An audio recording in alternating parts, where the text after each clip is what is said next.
진리요 생명이니 나로 말미암지 않고는 아버지께로 올 자가 없느니라.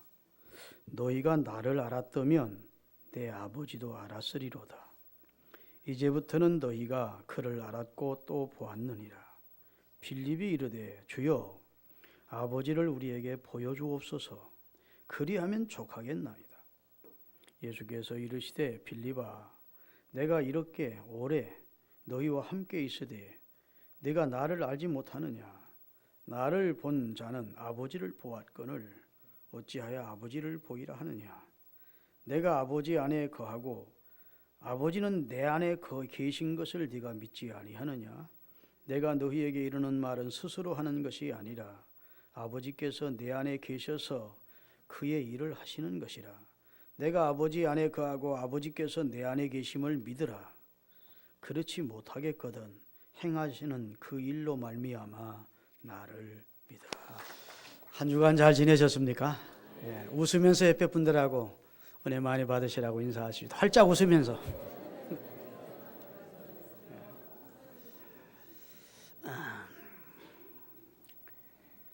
지난 주간은 우리 동양 종교 가운데 하나인 불교 또 유교 그리고 힌두교와 우리 기독교 신앙을 비교하면서 하나님의 말씀을 받았습니다.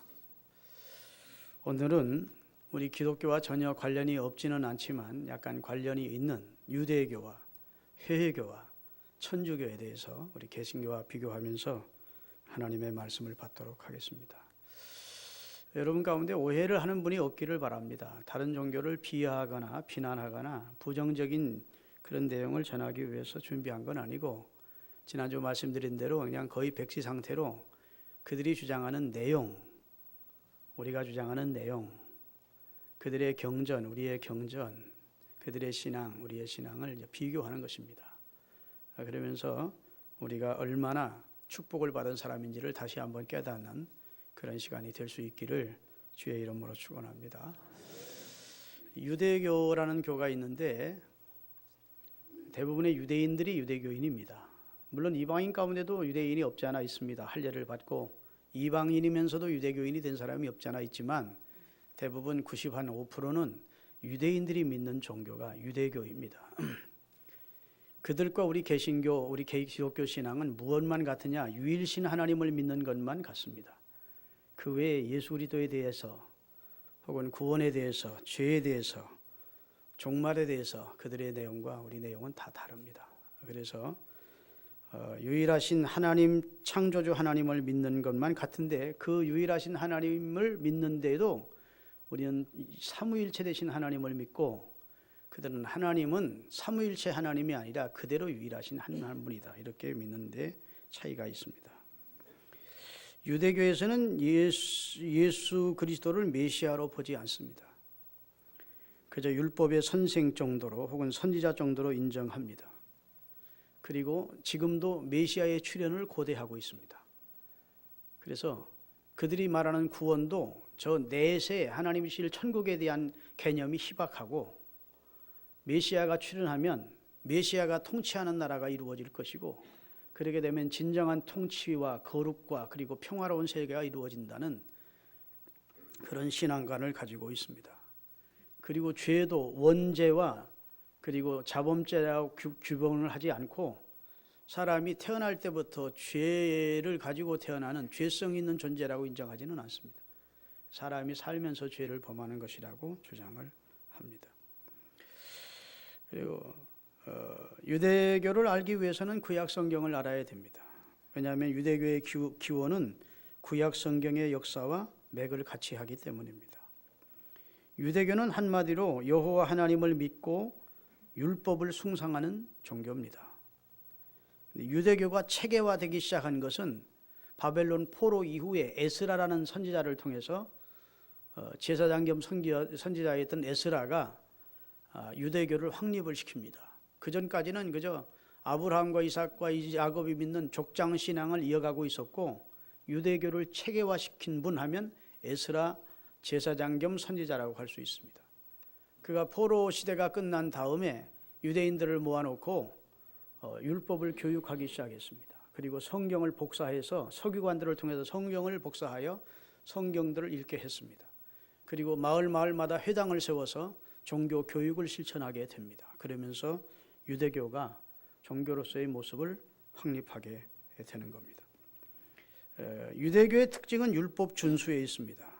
그래서 유대교의 기초는 하나님과 아브라함과 맺은 언약이 기초이고, 그런데 이 언약을 이스라엘이 범법합니다. 계속 하나님과 이스라엘이 맺은 언약, 하나님과 아브라함이 맺은 언약, 하나님과 야곱이 맺은 언약, 이런 언약들이 있는데 하나님은 한 번도 그 약속을 범한 적이 없는데, 약속을 깨는 것은 당시 이스라엘과 이스라엘의 조상들이 하나님과 맺은 언약을 파기하고 깨버립니다. 그래서 결국은 하나님께서 율법으로는 인간이 구원받을 수 없는 존재임을 아시기에 율법 외에 하나님의 한 의가 되시는 그리스도를 통해서 인류를 구원하기로 최초에 섭리하신 겁니다. 할렐루야. 그래서 율법을 저들이 아무리 강조해도 율법을 다 지킬 사람은 없다고요. 율법은 하나님이 주신 계명인데 613가지에 하라 하지 말라는 말씀이 있습니다. 십계명은 아주 그건 좁혀놓은 핵심적인 것이고, 십계명을 세분화해서 쭉 나눠놓으면 613가지 하나님이 하라 하지 말라가 있다고요. 여러분, 십계명 지키기도 힘든데 613가지의 조목을 지킬 사람 이 세상에 한 사람도 없습니다. 그럼 612가지를 혹 지켰다가도 613가지 하나를 못 지키면 율법을 범한 자가 되는 것입니다. 그렇죠? 그래서 율법으로는 구원 얻을 육체가 없어요. 로마서 3장 20절을 띄우겠습니다. 율법으로는 내가 죄인임을 깨닫는 계명이에요. 그러므로 율법의 행위로 하나님 앞에 의롭다 하심을 얻을 육체가 없나니, 율법으로는 내가 죄인이라는 사실을 거울로 보면 본인을 볼 수 있듯이 하나님의 말씀인 율법을 통해서 내 자신이 얼마나 추한 죄인임을 깨닫는 기능을 하게 하기 위해서 율법의 기능이 우리가 죄를 깨닫게 하는 기능입니다. 할렐루야. 법이 없으면 죄가 성립이 안 되는 거예요. 법이 있으므로 죄가 성립이 되는 겁니다. 그 법을 범했을 때. 그러므로 범법함을 의미하여 하나님이 율법을 더하게 하신 것은 인간이 얼마나 하나님 앞에 불의한 존재이고 불법한 존재인지를 깨닫게 하기 위해서 하나님이 법을 주신 것입니다. 율법 기능만 가지고는 인간을 구원할 수 없어요. 율법이 먼저 주어지고 하나님이 인간을 구원하는 준비 작업이 먼저 율법이고, 율법을 통해서 자신이 죄인됨을 깨닫고 어찌할꼬 할 때 복음을 주어서 네 죄를 대신하여 하나님의 아들이 십자가에 달려 너를 속량했다. 이 사실을 믿을 때 너는 구원받는다. 라는 복음이 주어졌을 때 어찌할꼬 하고 자기가 죄인임을 깨닫고 죄책을 가졌던 사람들이 예수 그리스도를 주로 영접하는 과정을 통해서 우리를 구원하는 것이기에, 율법은 우리를 주님에게까지 이끌어가는 몽학선생, 유치원 선생과 같다고 성경은 기록하고 있는 겁니다. 할렐루야.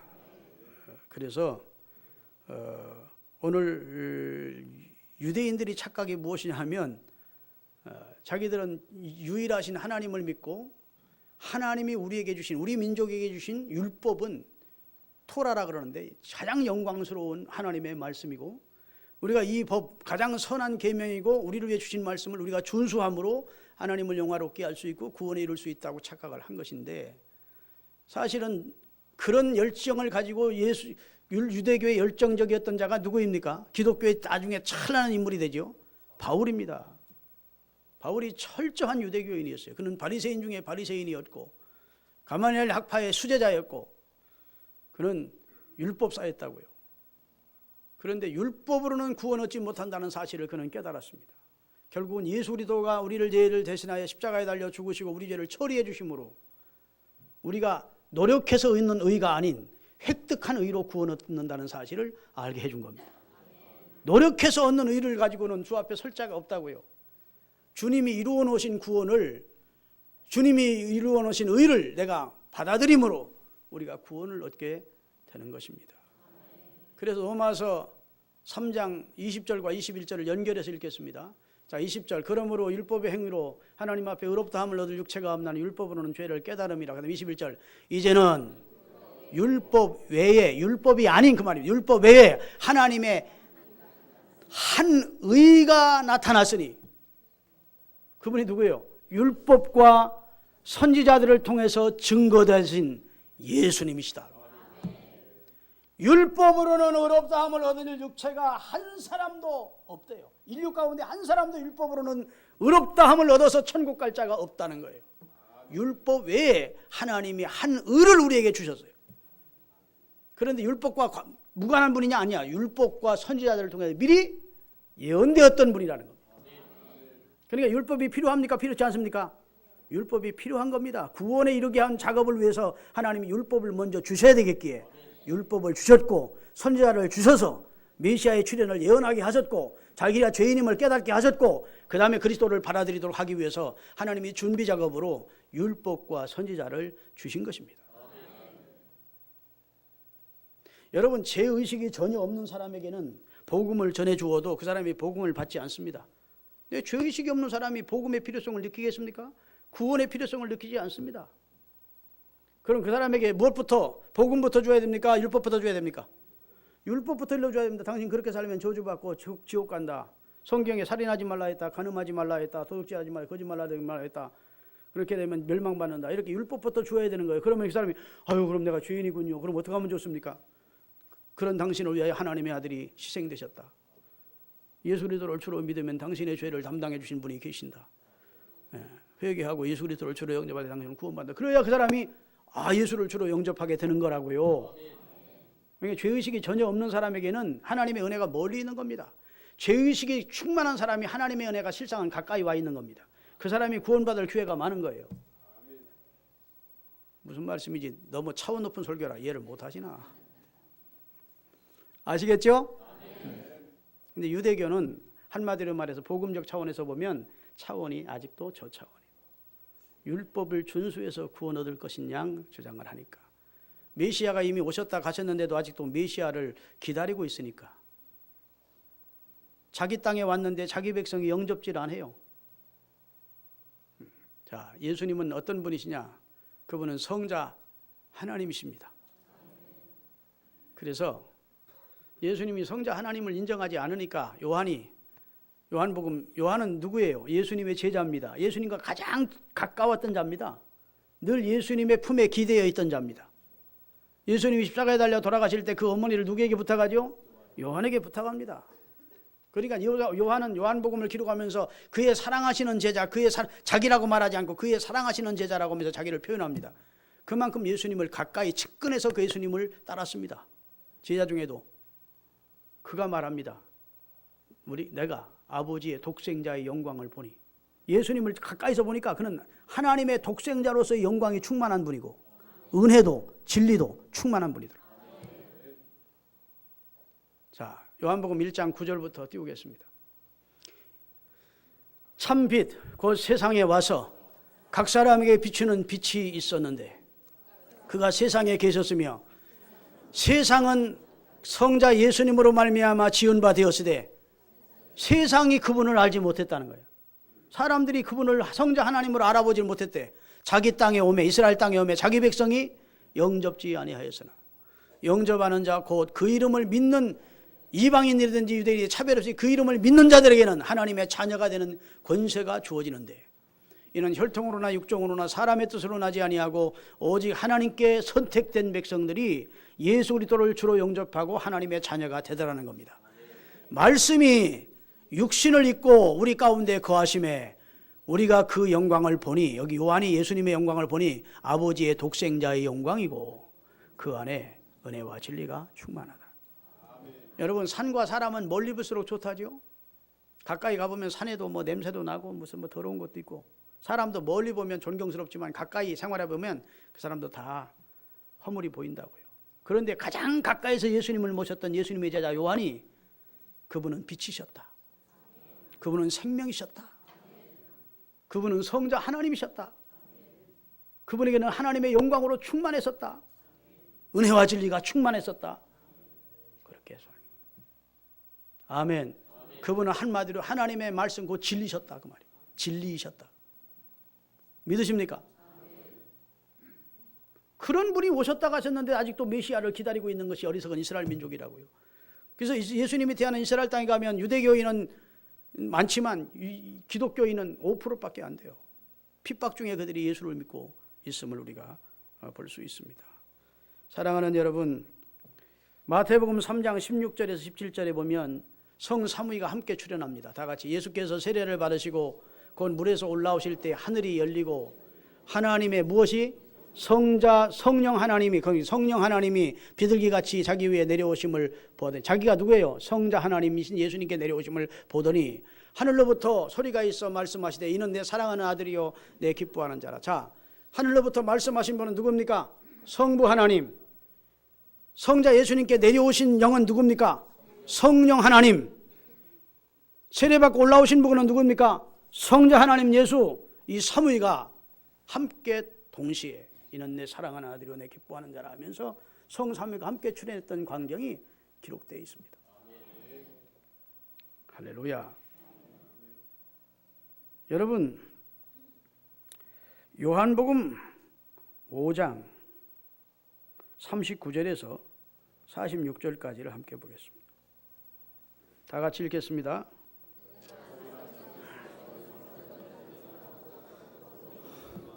이 성경은 구약 성경 전체가 예수님에 대한 예언이라는 겁니다. 증언한 것이다. 그 다음에 그러나 너희가 영생 얻기 위하여 내게 오기를 원하지 아니하는도다. 나는 사람에게 영광을 취하지 아니하노라. 다만 하나님을 사랑하는 것이 너희 속에 없음을 알았노라. 나는 내 아버지의 이름으로 왔음에 너희가 영접지 아니하나 만일 다른 사람의 이름으로 자기 이름으로 오면 영접하리라.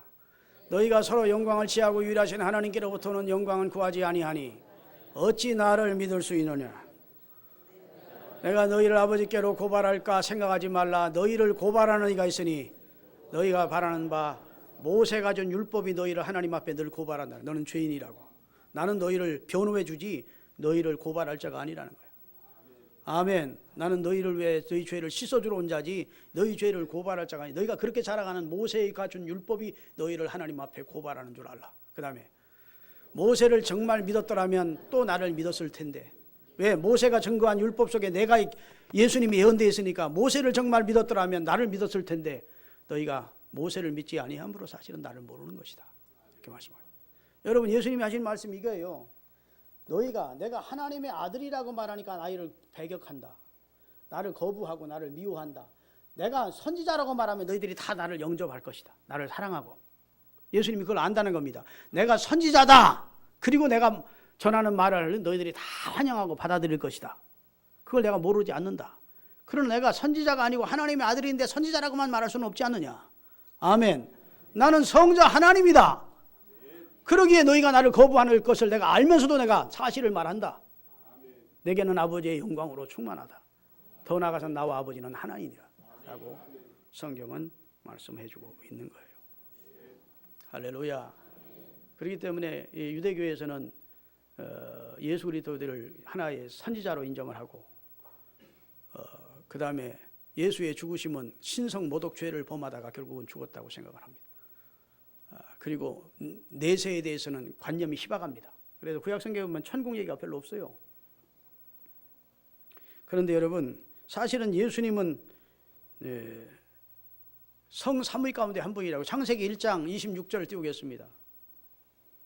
하나님이 이르시되 우리의 형상을 따라 우리의 모양대로 우리가 사람을 만들고. 자, 여기 내가 내 형상대로 사람을 만들자 하십니까? 우리라고 합니까? 우리는 복수입니까? 단수입니까? 복수입니다. 성삼위 하나님께서 함께 우리가 우리 형상을 따라 사람을 만들자 하고 삼위일체 하나님이 함께 협력하여 인생을 만들었다는 겁니다. 할렐루야. 하나님의 신은 수면에 운행하시면서 천지창조 작업을 하셨고 하나님의 말씀이 되신 그리스도는 말씀을 선포될 때 능력이 나타나 생성되게 하셨고 하나님은 선언하시도록 하신 겁니다. 그래서 창세기 1장에 보면 말씀을 하시면 하나님의 신이 운행하던 수면 위에 하나님의 신이 창조적 역사를 이루도록 하신 거예요. 그래서 성삼위 공동 역사가 천지창조의 역사입니다. 아멘. 세상은 그로 말미암아 지은 바 되었는데 세상이 그를 알지 못했다는 것은 예수님이 창조된 세상에 오셨는데 세상은 예수님을 창조주로 인정하지 않았다는 말씀이 되는 거예요. 참 놀라운 말씀입니다. 자기 땅에 오매 이스라엘 선민 백성, 계명을 준 백성, 율법을 맡긴 백성에게 오는데 율법을 받은 이스라엘이 자기 땅에 이스라엘 자기 백성이 이스라엘 하나님 예수님을 거부하는 그런 사건이 일어난 것을 성경에 말하고 있다. 예수님은 이사야 53장 4절부터 6절까지 읽겠습니다. 예수님의 죽으심은 신성 모독죄를 범하고 죽으신 것이 아니에요. 그는 실로 우리의 질고를 지고 우리의 슬픔을 당하였거늘 우리는 생각하기를 그는 신성 모독죄를 져서 정벌을 받아 하나님께 저주받아 고난을 당한다고 생각할 것이다. 그 말. 그가 찔림은 우리 허물 때문이고 그가 상함은 우리 죄악 때문이라. 그가 징계를 받음으로 우리가 평화를 누리고 그가 채찍에 맞음으로 우리가 나음을 얻었도다. 우리는 다 어리석은 양 같아서 그릇 행하여 각기 제 길로 갔거늘 여호와께서는 우리 모든 인류의 죄악을 어린 양 예수 대신 예수님께 성자 하나님께 담당시켜서 인류의 죄를 처리해 주셨다고. 그런 날이 올 것이라고 이사야를 통해서 예언해 주신 말씀이 실현된 것입니다. 그렇기 때문에 유대인들이 조금만 성경에 좀 더 깊이 관심을 가지고 편견을 버리고 예수님을 대했더라면 예수님이 메시아임을 믿게 될 터인데 그러지를 못하고 예수님을 많은 사람들이 배격하고 십자가에 매달고 예수를 믿는 사람들은 12제자 외에 소수만 예수님을 주로 믿게 되고 결국은 부활하시고 승천하신 다음에야 성령의 마음으로 많은 유대인들이 결국은 예수를 믿게 된 줄로 믿으시기를 주님의 이름으로 축원합니다. 할렐루야. 기독교의 구원은 율법으로 구원 얻는 게 아니고 로마서 10장 9절 10절을 띄우겠습니다. 우리가 율법으로 구원 못 얻어요. 다 같이 내가 만일 내 입으로 예수를 주로 시인하며 또 하나님께서 그를 죽은 자 가운데서 다시 살리신 것을 내 마음에 믿으면 구원을 받으리라. 사람이 마음으로 믿어 이르고 여기는 마음으로 믿는다 할 때 뭘 믿는다는 건데 믿음의 내용이 있어요. 하나님이 예수 그리스도를 통해서 인류의 죄를 속량해 주셨다는 사실을 십자가의 배속의 피를 믿을 때 의롭다 해주시고 입으로 시인할 때 구원해 주신다고 말씀해 주셨어요. 그러니까 하나님이 볼 땅에서는 유대의 교는 초등학문에 지나지 않습니다. 두 번째로 회교입니다. 이 회교가 인류의 재앙입니다. 저는 얼마 전에 우리 집사람하고 어떤 사람이 보내준 어떤 집사가 보내준 카톡 하나를 보았습니다. 21세기에 진짜 일어났던 실제 사건이에요. 얼굴에 머리에 두건을 쓴 사람들이 그 회교인들이 칼을 들고 도끼를 들고 예수 믿는 여인 7, 8명을 잡아놓고 예수를 믿겠냐 끝까지 예수를 믿는다니까 어떻게 죽이느냐 칼을 가지고 다 목을 잘라 죽이는 거예요. 그럼 죽었으면 그만이잖아요. 도끼를 가지고 팔을 잘라내고 다리를 잘라내는 거예요. 다. 우리 집사람은 빨리빨리 지우라고 나보고 그러는데 난 끝까지 보았습니다. 야, 21세기에 이런 종교 집단이 있구나. 여러분 폭탄을 가슴에 안고 자기와 아무 관련이 없는 사람들을 수많은 사람을 죽이고 같이 자포가는 이 테러 집단들이 어디 종교입니까? 회교 집단입니다. 여인들 말 듣지 않으면 팔을 자르고 눈을 빼버리고 그런 집단이 어디입니까? 회교 집단. 여인들의 인권을 인정하지 않고 히잡이라는 걸 쓰고 눈만 나오게 하고 다른 남자와 말을 하면 그대로 찔러 죽여도 죄되지 않는 나라가 그런 나라입니다. 공식적으로 부인을 내식을 얻어도 일부 타처를 해도 인정해 주는 나라가 이 시국에 국합니다. 21세기에 있어서는 안 될 종교라고. 여성의 인권, 아이의 인권을 인정하지 않습니다. 남성들의 사회예요. 무서운 나라. 여러분 우리나라 여성들이요 이 파키스탄 애들, 인도 애들, 방글라데시 애들이 잘생겼잖아. 우리나라에 와서 걔들하고 연애하고서 걸로 간다는 거예요. 시집으로 가는 겁니다. 시집을 가보면 거기 부인이 또 있는 거예요. 왜? 일부 다쳐지니까. 그거 항의했다가는 맞아 죽는 거예요. 그리고 계속 항의하면 팔아버린답니다. 그러면 그쪽 남자들이요 이 동양 여자들, 한국 여자들이 일본 여자들 좋아한대. 그래야 굴 속에 집어넣고 각종 성행을 하고 말 듣지 않으면 코를 자르고 귀를 자르고 지금 실제 일어나고 있는 사건입니다. 나는 이 땅에 정을 때 있어서는 안 될 인물이 마호메트라는 사람이라고 합니다. 그 사람은 인류의 재앙을 가져다 준 사람이에요. 이 설교가 지금 방송되니 인터넷 통해서 회교인들을 들었다가 중동에서 나 죽이러 온지 모르지만 그러면 숨겨질 거야.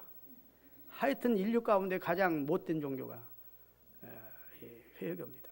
그들은 피해 보복복이라는 게 있습니다. 옛날 유목민들은, 중동 사람들이 거의 다 유목민들이었다고요. 들판에다가 천막 치고 양떼 치고는. 유목민들은 피해 보복법이라는 게 있습니다. 어떤 사람이 내 식구 하나를 죽였어요. 그러면 이쪽에서, 죽임을 당한 쪽에서 그 사람을 살려주면 그건 안 되는 거예요. 그 가족이 어떻게 하든지 그 사람을 죽여야 됩니다. 눈은 눈으로, 이는 이로 갚아야 돼요. 이 사람이 만약 가족이 죽이지 못하면 친척이라도 그 사람을 가서 원수 갚아줘야 되는 것이 피해 보복법입니다. 그게 형제의 사랑이고. 이해되십니까?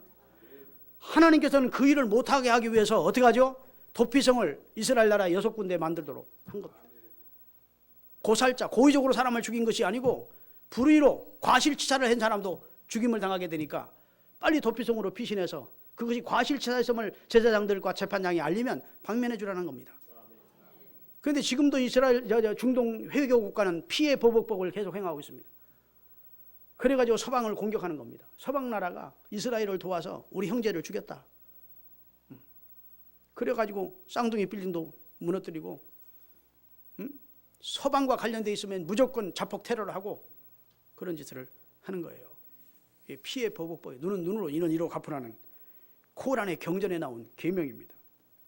주 622년 아라비아 반도의 중요 도시인 잡신 숭배의 중심지였던 메카에서 마호메트는 출생을 해서 마호메트교가 622년에 창시되었고 그는 출생을 주 570년에 찬성했습니다. 그의 아비 압둘라는 그가 태어나기 전에도 죽었고 그의 어머니 아미나는 그가 6살 때였던 때 죽었습니다. 그때부터 그는 고독과 명상에 익숙한 자였습니다. 처음에는 할아버지에 의해서 양육되다가 나중에는 숙부인 아부 달리브의 집에서 자랐습니다. 장성에서는 아라비아 지방의 대상을 따라다니며 장사 기술을 배웠습니다. 그러다가 헤디자라고 하는 부한 상인의 낙타 모는 사람으로 고용이 되었다가 그 헤디자라는 사람이 죽자 그의 부인이었던 카디아라는 40세 된 과부와 결혼을 하게 됩니다. 그 후 그는 유대인과 기독교인을 통해서 유일신 하나님을 배웠습니다. 현존하시는 사회의 부도덕과 그리고 사회적 타락에 불만을 가지고 있던 그는 특히 그의 고향 메카에서 다양한 조잡하기 그지없는 잡신을 섬기는 것을 못마땅해 하다가 진실하고 위대한 신에 대해서 동경을 하기 시작했습니다. 그러다 어느 날 그가 기도하다가 신적 경험을 하게 됩니다. 체험을 하게 돼요. 이 절대신을 그가 만났다고 그는 믿는 겁니다. 그 신이 알라신이라는 겁니다. 46세 때 그는 알라신을 만나는 체험을 했다는 겁니다. 그런데 그 알라신이 처음에는 참신의 계시인지 거짓신의 계시, 악마의 계시인지를 분간할 수 없었다는 겁니다. 왜? 계시를 받을 때 눈을 흡뜨고 눈가를 까투짓고 말이에요. 너무 목사가 살벌한 얘기하면 눈을 흡뜨고 거품을 물고 몸을 삐 틀면서 괴로워하면서 계시를 받았다는 거예요. 여러분, 하나님이 그런 계시를 할까요? 마귀가 그런 계시를 할까요? 아니, 코란에 나오는 얘기예요. 그가 계시를 받을 때마다 눈을 흡뜨고 거품을 입에 물고 몸을 디디크는 고통 가운데 계시를 받았다는. 그러면 성령의 계시는 아닙니다. 인류를 재앙으로 끌고 가는 악마의 계시죠. 그가 22년 동안 그런 계시를 받은 것을 코란으로 기록한 거예요. 그래서 그는 마지막 선지자로서 신의 계시자라는 겁니다. 이슬람교의 첫 번째 신자는 그의 아내였던 카디아이고 그의 친척 중 얼마가 그를 추종하게 됩니다. 그는 죽을 때까지 22년 동안 신의 메시지를 받았다고 주장을 하면서 그의 첫 번째 아내 카디아는 메카에서 죽었고 핍박을 피해서 메디나라고 하는 곳에 이주를 하게 됐는데 그 후에 그는 11명의 부인을 얻었습니다. 그것만 보더라도 쌍놈이지. 그래 안 그래요? 인간 됨됨이가 못된 놈이야. 부인을 11명이나 나중에 두다니. 마호메트는 메디나를 이슬람의 본거지로 삼고 교세 확장에 진력했습니다. 그는 여기서 아카바 서약이라는 6조를 제정했는데 첫째는 한 분 알라만 경배하라. 둘째, 도둑질하지 말라. 셋째, 음행하지 말라. 넷째, 영아를 살해하지 말라. 옛날에 영아 살해가 많았던가 봐요. 그 다음에 남을 비방하지 말라. 그 다음에 6번째가 선지자 가르침을 절대 복종하라. 선지자가 누구예요? 자기 마호메트의 가르침에 절대 복종하라는 계명을 내게 됩니다. 메디나에서 처음 얼마 동안 마호메트는 유대인과 기독교인에게 호의적이었습니다. 유대인과 기독교인을 좋아했었어요. 그런데 유대인과 기독교인들이 마호메트의 가르침을 배격하고 핍박하기 시작했습니다. 그건 이단이다. 그건 잘못됐다. 그러니까 그때부터 마호메트는 유대인과 기독교인을 학살하기 시작했습니다. 그리고 박해하기 시작했어요. 그래서 마호메트는 아브라함이 가브리엘 천사 가브리엘에게 받았다는 검은 돌, 카바라는 검은 돌을 다시 메카, 메디나에서 메카로 선교지를 옮기면서 메카의 신전에다 모셨습니다. 그래서 여러분 성지, 해외교회 성지가 어디예요? 메카입니다. 메카에다 모셔놓고 유일신 알라의 제단임을 선포했습니다. 그로 인해 그때부터 사람들이 키불라라 해서 마호메트를 믿는 사람들은 키불라를 하는데, 키불라가 뭐냐? 언제나 메카 쪽을 향해서 기도를 하게 되어 있습니다. 나침판을 가지고 다니면서 메카가 어느 쪽에 있는지 세계에 흩어져 있는 이슬람 교인들이 메카 쪽을 향해서 절을 하고 기도를 하게 되어 있는 것입니다. 아시죠? 그리고 유대인들은 속죄일인 금식일을, 유대인의 속죄일인 금식일을 변형시켜서 이슬람교의 전통 금식일인 라마단을 만들었습니다. 마호메트는 정치적으로 종교적으로 지배권을 확고히 한 후에 그를 따르지 않는 자들을 다 살육했습니다. 다시 말해서 자기의 가르침을 따르지 않으면 죽이는 거예요. 그 다음에 자기를 따르지 않는 가르침을 받지 않는 나라를 점령해서 그 민족도 무자비하게 살해했습니다. 둘 중에 하나를 선택하라는 겁니다. 한 손에는 코란을, 한 손에는 칼을 들고 코란을 택할 것이냐 죽음을 택할 것이냐. 그럼 살기 위해 사람들은 코란을 믿겠습니다. 코란을 받아들이려면 다 살육했다. 그게 마호메트 교회의 역사입니다.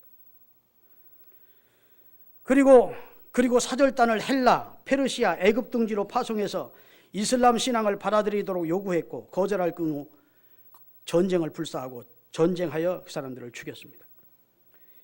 이슬람에 대한 불신앙은 곧 국가에 대한 반역이므로 그 사람들은 이슬람이 종교가 따로 있고 국가가 따로 있는 게 아닙니다. 국가가 종교이고 종교가 국가예요.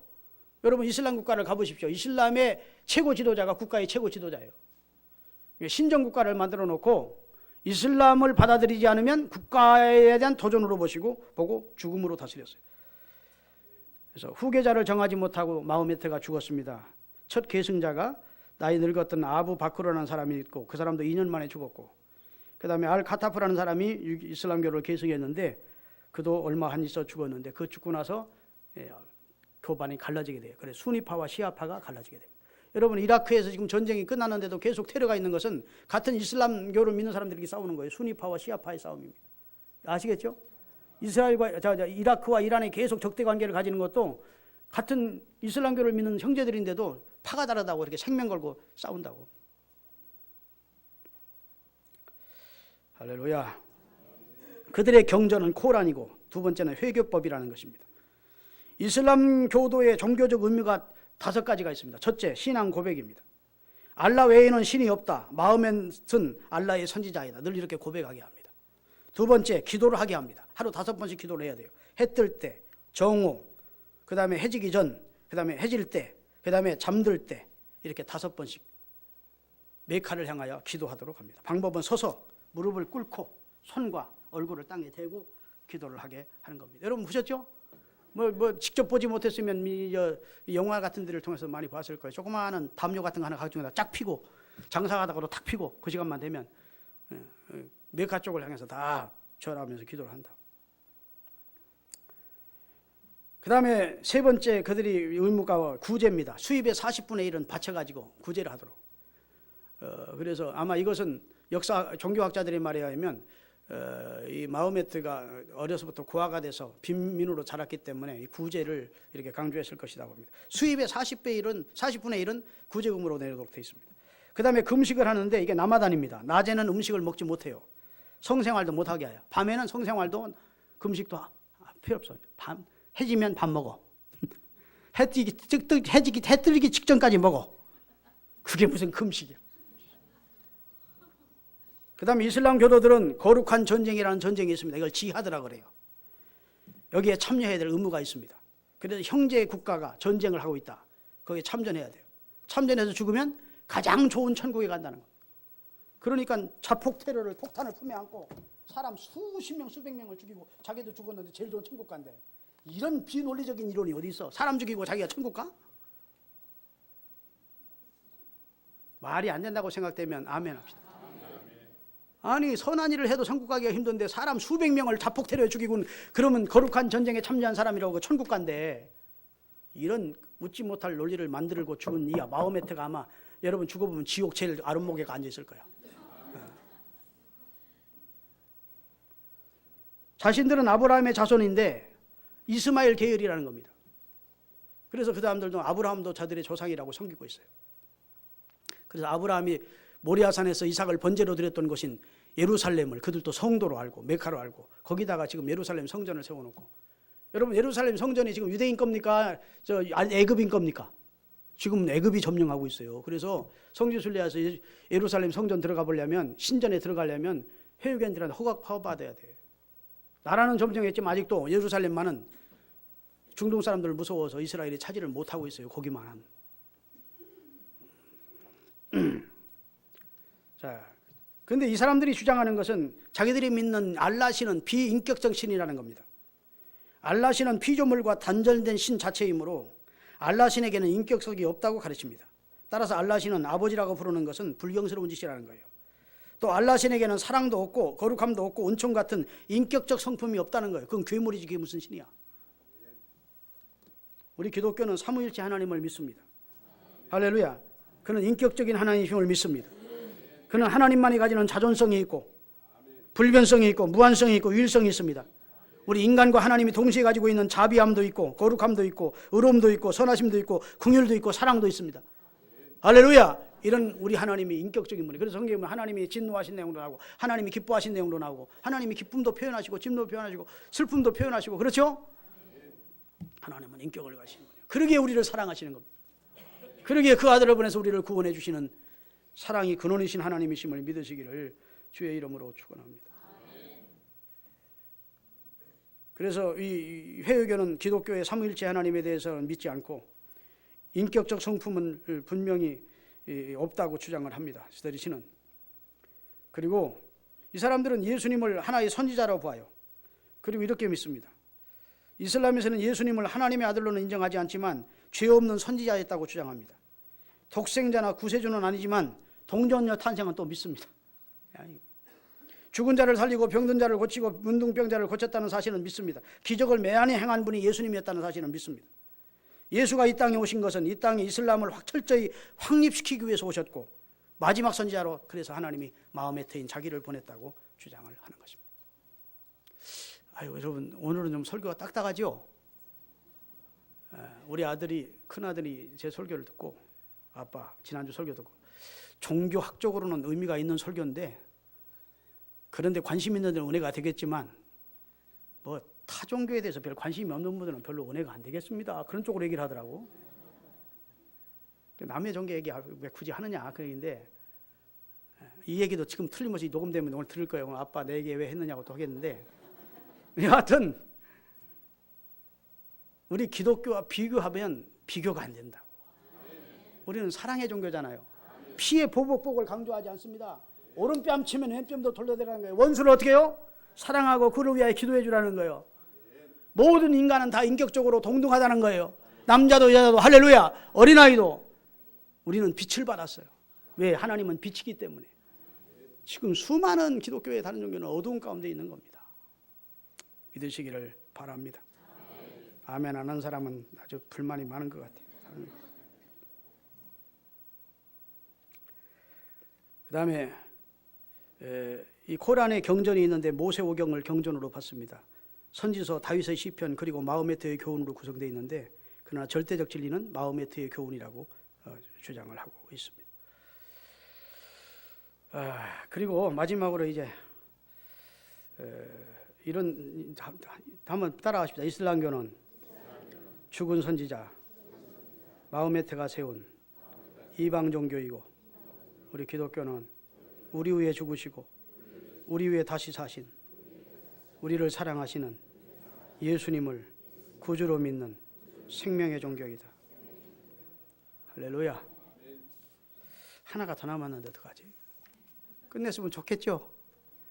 천주교를 해야 돼요. 천주교. 교황 중심의 중앙집권적 교회 조직을 가지고 있는 게 천주교입니다.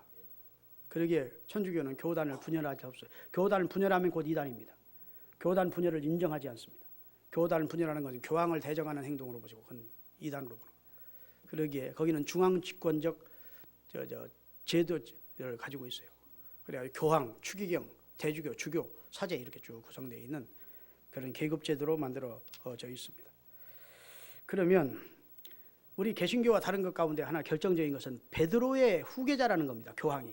그래서 베드로의 후계자인 교황이 천국 문을 열고 닫을 권세를 하나님이 교황에게 주셨다고 믿는 것입니다. 우리 개신교 입장에서는 노입니다. 베드로는 굴러다니는 돌멩이 같은 자라 금방 예수를 부인하고 칭찬받았다가도 어떻게 하나님이 인간 베드로에게 교회를 세우느냐. 베드로가 고백한 주는 그리스도에서 살아계신 하나님의 아들이라는 신앙 고백 후에다 하나님의 교회를 세웠다는 말씀을 우리는 믿는 겁니다. 할렐루야. 그리고 그 사람들의 성경과는, 천주교의 성경과는, 성경이 하나님의 말씀인 것은 교회가 그렇게 선언했기 때문에 하나님의 말씀이라는 것입니다.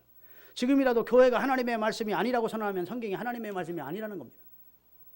그러기에 성경의 권위보다 교회의 권위가 앞선다는 겁니다. 우리 개신교회는 성경이, 교회가 하나님의, 자신의 가톨릭 교회가 하나님의 말씀이라고 확정하기 이전에 성경이 성령의 감동으로 하나님에 의해서 하나님의 사람들이 기록됐기에 기록되는 즉시 성경은 권위를 가지고 있다는 겁니다. 아멘. 교회보다 앞선 권위를 가지고 있는 거예요. 성경의 토 위에 하나님의 교회가 서는 겁니다. 그러니까 교회가 성경보다 위다라고 주장하는 가톨릭과, 아니다, 성경이 절대불변의 진리이고 그 성경 위에 세워지지 않은 교회나 그 다음에 다른 어떤 것은 진리일 수 없다는 것이 우리 개신교의 입장입니다. 할렐루야. 그리고 이 사람들은 우리가 가진 성경 66권 외에 외경을 또 정경으로 포함을 시켰습니다. 그것은 지금부터 약 2000년 전에 그렇게 한 것이 아니고 교회가 한참 존속한 다음에 얌야 회의라고 하는 회의에서, 그리고 제롬이라는 사람조차도 66권 외에는 성경으로 인정할 수 없다고 주 300년까지 계속 거부를 했는데도 불구하고 나중에 종교회의에서 9개를 성경으로 추가를 시킵니다. 그것이 도비트, 유딧, 에스델, 지에서, 집에서, 바룩, 새 아이의 노래, 마카베오 상, 마카베오 하가, 이렇게 9권이 성경으로, 외경으로, 정경으로 받아들여요. 그리고 그 속에 있는 내용인 연옥설, 공덕설, 그 다음에 천사 중보설을 주장하기 시작한 겁니다. 연옥이 있다. 천국과 지옥 사이에 연옥이 있다. 성경에는 없는 얘기예요. 66권에는. 그 다음에 공덕으로 구원받는, 성경에는 없는 얘기예요. 인간이 아무리 공덕을 쌓아도 공덕 가지고 구원받는 게 아닙니다. 할렐루야. 그 다음에 우리가 기도할 때 천사가 도와줘야 된다는 그런 말씀은 성경에 없어요. 천사 중보설 이렇게 주장을 하기 시작한 거예요. 그것은 성경과 빗나간 것입니다. 두 번째, 구원관의 차이가 있어요. 우리와는.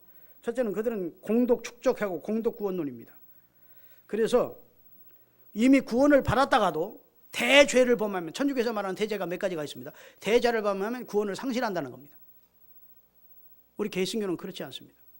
한 번 구원 얻은 바, 그러면 백성은 다시 죄에 빠지면 하나님이 돌아오게 하시고, 돌아오게 깨우쳐도 돌아오지 않으면 그 육은 쳐서 육신은 마귀에게 내주더라. 영혼만은 천국으로 인도해 가자. 한 번 구원 얻은 자는 절대 구원입니다. 그런데 그 사람들은 대죄를 범하면 구원을 상실한다는 거예요. 왜 그럴까요? 행위로 공덕으로 구원한다고 주장하기 때문에 행위가 잘못되면 구원을 상실한다는 논리가 됩니다. 그러나 우리는 구원을 행위로 받습니까? 믿음으로 받습니까? 믿음으로 얻기 때문에 행위와 상관없어요. 구원은. 그러게 한 번 얻은 구원은 영원한 줄로 믿으시기를 주의 이름으로 축원합니다. 마지막으로 참 빠르게 지금 진행하는 거예요. 우상 숭배적 요소가 천주교 안에 가득합니다. 그들은 마리아를 숭배합니다. 마리아는 죄 없으신 분이라는 거예요. 마리아는 신성한 분이라는 거예요. 하나님의 아들 예수를 낳았으니까 이 세상에 인죄가 없는 분이라는 거예요. 그럴 수 없습니다. 성경에는 모든 인간은 다 죄인이에요. 그리스도 외에는 다 죄인입니다. 마리아의 몸을 빌려서 예수님이 이 세상에 태어나도록 하나님이 섭리하신 것이지, 마리아는 한 도구에 불과하지 마리아 자체가 신성인 걸 가졌고 죄 없는 분이 아니라고요. 무죄하지 않다고요. 아멘. 마리아가 또 예수님만 낳고는 시집도 안 갔대. 결혼도. 근데 마리아가 낳은 예수님의 동생들이 성경에 기록되어 있습니까? 없습니까? 요한, 야고보 같은 많이 기록되어 있어요. 그러니까 성경을 지금부터 100여 년 전부터 성경을 가톨릭 신자들이 읽게 했지, 그전에는 성경도 못 읽었어요. 성경은 금했다고, 사제들만 성경을 가지고 있으니까 그러면 그런 줄 알았다고. 마리아, 그 다음에 성인 숭배설이를, 성상을 숭배하겠습니다. 성인은 뭐냐? 여러분, 지역에서 존경받는 사람이 죽었어. 진실한 신자가 죽었어. 그런데 아직 성인이 되기는 못해. 그러면 그 사람을 복자로 추앙을 해줍니다. 교황이. 복자. 우리나라에도 복자가 있어요. 있습니까? 없습니까? 천주교인들이 그 사람을 복자로 숭배하는 사람이 있어요. 그 다음에 전 세계가 인정할 만한 그런 업적을 남긴 그런 신실한 천주교인이 있으면 그 사람을 성인으로 교황이 인정해 줍니다. 그러면 성인 숭배를 합니다. 그때부터. 이해되십니까? 그 다음에 수많은 성상들을 만들어 놓고 우상들을 만들어 놓고 그 성상 앞에 기도를 합니다. 성경에는 하늘에 있는 것이나 땅에 있는 것이나 땅 아래에 있는 물속에 있는 것조차도 무슨 형상도 만들어 놓고 하나님의 형상조차도 만들어 놓고 섬기지 말라 했는데, 이해되시면 아멘. 그리고 교황권을 절대 극대화해서 교황이 면제권이 있는 양, 교황은 무하다고 오류가 없는 사람이라고 주장하는 데까지 이르게 된 거예요. 여러분, 천주교가 구원이 있느냐 없느냐, 나는 성경에서 너무 빗나가 있기에 구원이 있다고 주장할 수 없습니다. 왜? 성경대로 믿어야 되기 때문에.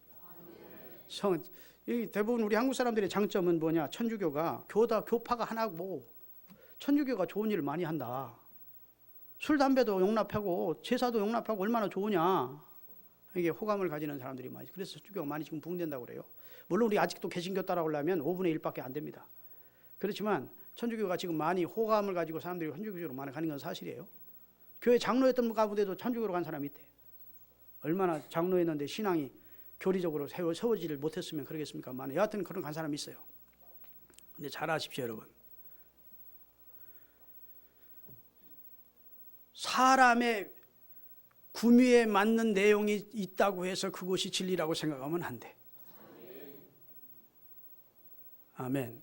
여러분, 얼마 전에 우리나라의 그 문공부에서 문공부 역할을 하는 곳에서 발표를 했습니다. 지금도 개신교회가 54% 선한 일을 한다는 거예요. 아멘.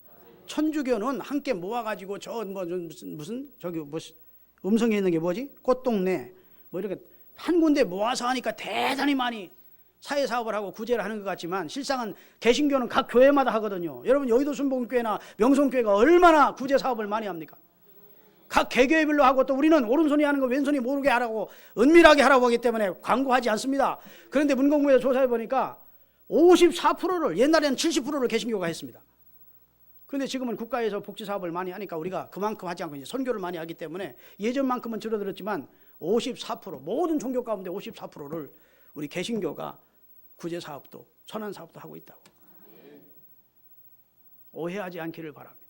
우리는 개교회별로 하는 것이고, 개교회별로 그들은 다 모아서 집단적으로 천주교 이름을 하기 때문에 굉장히 홍보적 효과는 그들이 더 있지만 실제적으로는 생명의 종교인 우리가 더 구제와 사랑을 많이 베풀고 있음을 깨달으시기를 바랍니다. 따라합시다. 나는 참 축복받았구나. 나는 빛 가운데 들어왔고, 나는 진리를 알게 됐고, 내가 곧 길이요 진리요 생명이니 나를 통하지 않고는 아버지께로 올 자가 없다. 그 예수님을 주로 믿게 됐다는 사실이 얼마나 감사한지. 우리가 기독교인 됐다는 자긍심을 가지고 살아가시기를 주의 이름으로 축원합니다. 할렐루야. 기도하겠습니다.